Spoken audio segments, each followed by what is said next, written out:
Hello guys! Good afternoon. So ayun, kasi gusto ko talagang i-film ito sa inyo habang January pa. Dahil, ayan, nagtutupi ako ng mga damit. Ano yun, nagtutupi ako. Ayun, kay Hagrid yan. Ako tapos na ako magtupi.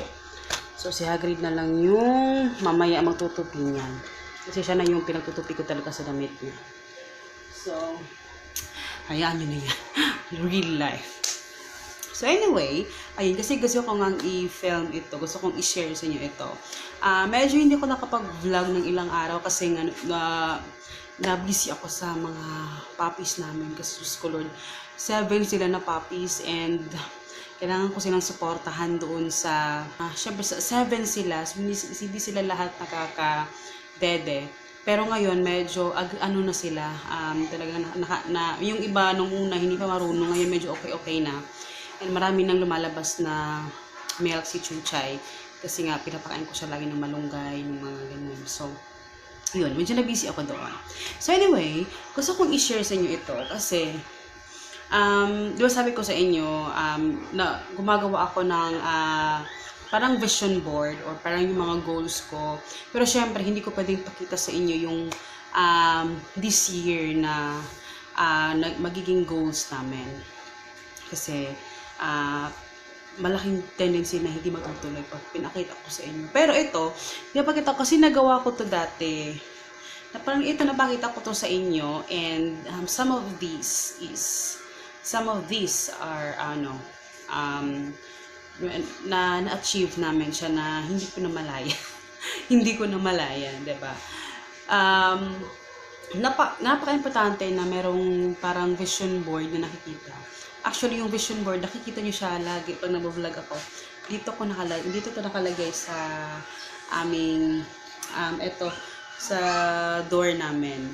So, lagi nyo nakikita yan, yung malaking papel na kasi yung board kasi namin na malaki, ayun, ginagamit ko kay Hagrid sa kanyang checklist everyday, sa kanyang mga chores. And, ayun, so yan lang yung meron ako. So, pero ito yung board na ginamit ko. Hindi ko alam kung nakita nyo na to. Pero parang na-film ko ata ito nung last year or nung unang, na-film ko ito 2 years ago. Parang 2 years ago. 2 or 3 years ago. 2 years ago ata. Kalimutan nyo na guys. Pero ang nilagay ko dito, ayan siya guys. Oh, bucket list pa yung nilagay ko. Naisipan ko lang kasi ito nung hindi ko alam, naisipan ko lang siyang gawin talaga and wala akong napanood talaga ng mga videos nito dati. Recently lang nakapanood na ako ng mga ganito na gumagawa. Ang tawag pa nila dito is vision board. Pero sa akin tinawag ko bucket list. Pero kahit ano pa man yung pangalan, pero ito yung mga ginawa ko. So eto kasi natanggal na siya kasi matagal na nga, 'di ba? Yung iba nilaro na ni Hagrid. Nakalimutan ko na kung ano yung iba dito nilagay ko guys. Sana parang napicturan ko, no? Pero parang hindi ko alam. Pero ang na-achieve namin talaga kasi di ba nakita niyo talaga empty talaga yung bahay namin dati, di ba? Sa mga lumang videos ko. So yun. So kung naalala ninyo, wala kaming sofa. We have no table. Di ba lagi ginamit namin na table dati is yung red na Coca-Cola. So yun talaga yung lang yung nakikita, di ba? And ano pa ba? Yun yung washing machine kasi nakuha namin yan bago kami lumipat noon. So nabili na namin yan. And yun yung pinaka-major kasi talaga na gusto naming makuha dati, diba? Ang simple-simple lang ng aming pangarap. So ito, hindi ko na malaya na ano ko pala siya. Nagdikit na ito sa nung kasi si Hagrid nag-aaral siya. Parang 3 years ago na nga ito. 3 years ago na nga. Kasi nag-aaral siya dati. Yung ito sa books niya, ito yung mga kinat ko, mga ganyan. So, nagkat lang ako, ganyan. Tapos gusto ko lang makita, parang kasi, kasi ako guys, mga visual akong tao. Iba-iba kasi tayo, may iba na sa notes yung nilalagay. May iba naman na talagang pinupost sa dingding. Ganyan ako. Kailangan nakikita ko siya para lagi ako nare-remind. Kasi pag hindi ko siya nakita, kahit sinulat ko pa siya doon sa mga books, ganyan, may tendency na hindi ko rin siya hindi ko rin siya mabubuklat, hindi ko rin siya malalaman kung ano yung nakalagay doon. So talagang, kung napapansin nyo, mahilig ako magdikit-dikit. Kasi kailangan ko yun. Kasi dati, hindi ko alam, hindi ko masyadong kilala yung sarili ko dati. Parang, ano ba to? Lagi ako nakakalimot ganyan. So na-realize ko na, oo pala, ganito pala ako. Mabisual ako. So iba-iba tayo. Maaring yung iba, ayaw nilang clutter, ganyan. Pero ako talaga, importante sa akin, nakikita ko talaga. Especially sa mga dingding ko nakikita. So anyway, hindi ko na sabi, no? So yung na-achieve namin itong last year, yung bahay. So itong bahay talaga, dati dinidikit ko kasi talaga si dingding. Nung natanggal-tanggal na siya, lagi siya natatanggal dito kasi dinidikitan ko lang dito. Natatanggal siya lagi. So hindi ko na siya tinikit ulit. Pero, ayan, ito yung house na na-achieve namin. And ito din, yung sofa, yung car, almost. Pero, ayan, i-check ko sa inyo next time. Kasi, sobrang funny yung naging experience namin about sa kotse. Pero, hindi ko pa muna ma-share yun sa inyo ngayon, ha? Okay? So, secret. So, ayun. Tapos yung desk, na-achieve din namin itong desk. Kasi, simple lang talaga yung pangarap ko. Gusto ko lang magkaroon ng computer table talaga. Kasi, kasi lagi kong ginagamit yung table lang na, yung normal So, diba, ang lit-lit lang talaga ng pangarap ko. Gusto ko lang magkaroon ng computer table. And, ayan, meron nga. Itong suitcase, kaakibat itong suitcase is yung travel, which is dahil nga pandemic, pero ang dami kong naglilista na ako ngayon ng aming pupuntahan, ng mga malalapit lang. So ayun. Tapos yung camera, itong camera kasi dati ko pa talaga pangarap ito, pero syempre hindi ko siya pwedeng sa priority ngayon, may priority, ano ba yan, Christine? Kasi, syempre, may mga importanteng bagay pa naman talaga na magagawa natin. And yung dog, actually, 2 dogs to. Itong isa, at saka itong isa. Actually, hindi ko din alam kung dog yan or teddy bear. Pero, si Chuchay is talaga siya. Katuparan siya ng pangarap ko. Kasi dati, pinangarap ko talaga na magkaroon ng dog. Parang naging ko siya. Yun yung naging ko talaga. Pangarap ko talaga dati nung pa ako. Na gusto ko sa bahay namin. Pero naiinggit ako na yung aso lumalakad-lakad lang dito sa aming Tapos ganyang dog talaga. So yun yung talagang pinangarap ko, si Chuchay. So katuparan siya sa akin na talaga for me. Sobrang fulfilling na fulfilling. Pero ayun. Tapos yung dito, yung dining table. So yung dining table, katuparan siya sa amin, na yung achievement din sa amin. And nagpapasalamat kami kasi may nag-sponsor para mabili yan, yung aming table talaga. Sobrang salamat po. Alam niyo na po yan kung sino po kayo. So, na-achieve din namin yung aming table na simple lang talaga yung pangarap kami na table. Basta magkaroon lang kami ng table kasi diba, kontento naman kami dati talaga dun sa namin, diba? And then, yung nawala din dito ito pala yung sofa. So, itong sofa, ito ay isa sa kasi pinangarap ko rin kasi dati guys na pangarap ko dati na si Hagrid, makikita ko siya manood ng TV na nakahiga sa sofa. Kaya nung lumating talaga itong sofa, pinahiga ko talaga siya. Naiiyak ako. Hindi ko alam. Kasi simple na talaga ng pangarap ko, guys. Yun lang talaga yung pinangarap ko.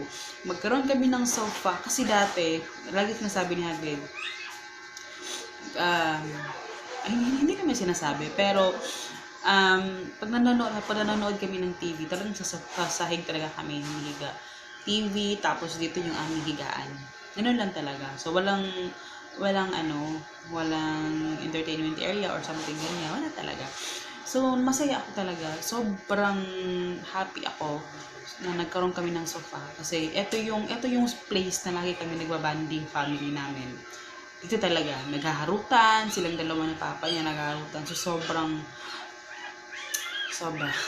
sobrang, ito yung talaga yan. Naiiyak ako kasi talagang parang nare-realize ko na, grabe no, talagang kailangan nating i-appreciate lahat ng bagay kasi talagang, minsan nakakalimot din talaga tayo na, oo nga pala no, dati pala wala kaming sofa.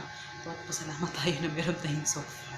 Tapos ang komportable pa, alam mo yung sarap sa higaan, ganyan. So, yun, isa yun sa mga natupad na pangarap namin. And, nung nag-research ako about this one,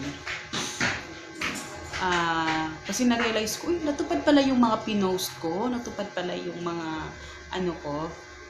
na-realize ko, nung nag-research ako, ang sabi doon, pag meron kang mga plano guys, pag meron kang mga gustong gawin sa buhay, or meron kang mga, kailangan isulat mo or ilagay mo sa vision board mo, idikit mo sa pader mo kasi nagmamanifest siya. Though parang nalalagay sa utak mo na parang ay oo nga, gusto ko palang magkaroon ng ganito. Kasi pag hindi mo siya isinulat or hindi mo siya dinikit sa board, maaring may chance na makakalimutan mo talaga siya, and na-experience ko talaga yan dati. So, kaya ito yung reason talaga na gumawa ako nito. Kasi lagi ako nakakalimot nung sa mga gusto kong gawin. So, kailangan talaga na ipopost ko siya sa di ba napansin nyo, lagi ako nag-check mayroon akong checklist lagi na ginagamit sa aking ginagawa everyday. Ayun, kasi nakakalimutan ako, nawawala ako sa focus guys.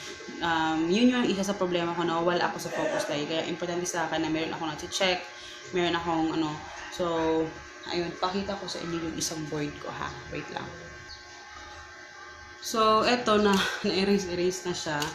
And, eto, actually ko pa siya na-check kasi na-busy ako kanina. Pero, ayun, magpo-fold ng mga nilabahan, homeschool, tapos mag-film, magpapak ng orders, magluluto ng food, and then print food labels. Medyo konti lang yung aking checklist ngayon. Pero actually, marami pa akong gagawin. Pero ayaw ko lang ma-overwhelm today kasi nag-repack kasi kami.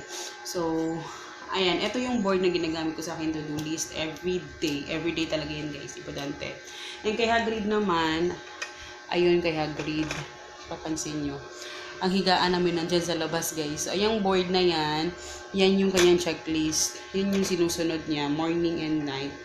Yung mga basura, siya yung lalabas ng basura, ganyan. So, importante sa akin na meron talaga So, itry nyo guys, kasi sobrang talaga siya. Parang nagmamanifest siya. Parang napapasok siya sa utak natin yung mga plans natin, yung goals natin sa buhay. And sabi ko, kailangan ma-film ko to kasi perfect timing talaga. Kasi New Year, 'di ba? Alam ko, pag New Year and marami din gusto natin mag-refresh, mag-restart, 'di ba? 'Di ba? So, ganoon talaga. Ganoon talaga yung natin. Pero, ito yung may advice ko sa inyo guys. Pag meron kayong mga plans na or mga goals, wag mo nyo munang ipakita sa ibang tao, except sa family nyo, syempre. Pero sa ibang tao, wag nyo muna ipakita kasi malaki yung chance. Di ba, nasabi ko na sa inyo yan, pag naisabi nyo yung plano nyo sa ibang tao, malaki yung chance na hindi siya matutuloy or hindi nyo siya magagawa. Hindi siya magiging successful. So, kaya nga, ayaw ko pagkita sa inyo yung board ko na ginawa ko. Pag na-fulfill ko na siya, ayan, ipakita ko siya sa inyo. Pero hindi siya board. Pero, parang, yun yung naging, nilagay ko sa wall talaga. Si Papa, ako, sa Hagrid, nakikita namin yan everyday. Pag kumakain kami, nakaupo, nakikita namin yan everyday. So, sobrang importante, guys, na meron kayong vision board. Kahit anumang problema, kahit talagang malalagpasan natin. Kasi kami, meron yung mga problema na dinalabanan ngayon. Pero sabi ko nga, have faith kasi mas nagiging strong ka sa mga problems at saka ayaw ko nang i-share sa inyo din dito. Pero ayun, boring naman yung life kung walang problema, diba? Pero, ayun. So, salamat sa panonood, guys. Yun lang yung talagang gusto kong i-share sa inyo kasi na, ano talaga, parang, ayun, parang napapanahon ito talaga na ma-share sa inyo para naman magawa ninyo. So, yan yung magawa ko, ha. Ilagay yung lagyan dito ng vision board, tapos ilagay nyo dito. Na-realize ko, marami pala nag-upload ng videos ng ganito sa YouTube. Dati hindi ko alam na mayroon palang ano. Pero tingin sa akin, bucket list yung ginawa ko. So, yun yung ginawa ko. Lagyan nyo ng pangalan. And, ito, wala akong, parang long-term goals ito. Kasi hindi ko din alam dati kung kailan ko siya makukuha. Yung bahay, syempre, di ba? Parang alaking, nito. Yung sofa, hindi ko din alam. Yung kotse, hindi ko din alam. Yung dogs, hindi ko alam. Kasi yung mga tao dito sa bahay, ayaw ng dogs. Ngayon lang naman nila gusto yung dogs eh. Dati hindi nila gusto yan. So anyway, yun lang. Salamat sa panonood, guys, sa pakikinig sa akin. And sana gawin nyo rin ito dahil sobrang effective, guys. Sobra talagang effective talaga sa akin. And mga unexpected, pag sinusulat mo, dinadasal mo, tinatrabaho mo, makukuha mo. Diba? So see you in my next video. Bye! Liligpit lang ako ng mga hanger kasi ayun, nag-post-it lang ako habang nanonood ako ng YouTube kasi naubos na yung load namin sa signal na pala kami ngayon. So, naubos na yung load namin. So, nanonood ako ng YouTube. Pinapanood ko si Jamarel Stewart. Jamarel. So, yun. So, see you in the next video. Bye!